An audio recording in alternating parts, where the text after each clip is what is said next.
16 महीने हो गए और मणिपुर जल रहा है। 16 महीने से इस देश का एक राज्य हिंसा की ग्रस्त में है। वहां पर हर तरह की अगजनी, लूट, हत्याएं हो रही हैं। 16 महीने से जलते हुए मणिपुर में अब एक नई तरह की हिंसा भड़क उठी है। पिछले 10 दिन में मणिपुर में करीब 11 से 12 नई हिंसा में भड़की करीब 11 से 12 मौतें हुई हैं। मणिपुर में एमेच्योर गन्स की जगह अब आरपीजी लहराई जा रही है। मणिपुर में गांव के ऊपर ड्रोन से हमला हो रहा है। गांव के गांव ध्वस्त हो रहे हैं। उन इलाकों में हमला हो रहा है जहां पर हिंसा नहीं थी। मणिपुर में एक पूर्व मुख्यमंत्री का घर पे रॉकेट से हमला हो रहा है। मणिपुर के राज्यपाल के घर पर पत्थरबाजी होती है। मणिपुर में सुरक्षा बलों पर हमला होता है। उनके शस्त्र छीनने की कोशिश हो रही है। तो ये क्या हो रहा है मणिपुर में? मणिपुर में इंटरनेट बैन कर दिया जाता है।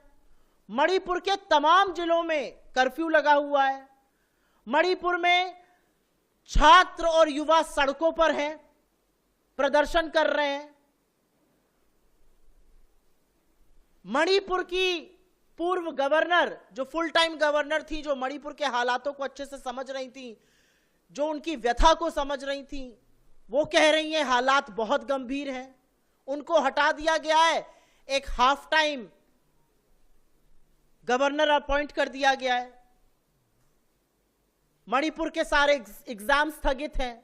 तो इस देश का एक राज्य जहां पर जा जाकर बड़ी बातें करने में नरेंद्र मोदी बयानबाजी करते थे, वो 16 महीने से जल रहा है। और इस देश के प्रधानमंत्री के पास 1 मिनट का वक्त नहीं है कि वो मणिपुर चले जाएं। वो चुनाव में मणिपुर नहीं जाते, उसके बगल के राज्यों में होकर लौट आते हैं। वो अमेरिका, फ्रांस, ब्रिटेन, ग्रीस, रूस, यूक्रेन सब जगह घूम आते हैं, बस मणिपुर नहीं जाते हैं।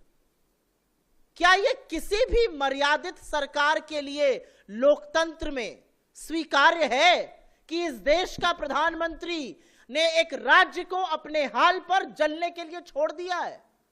कोई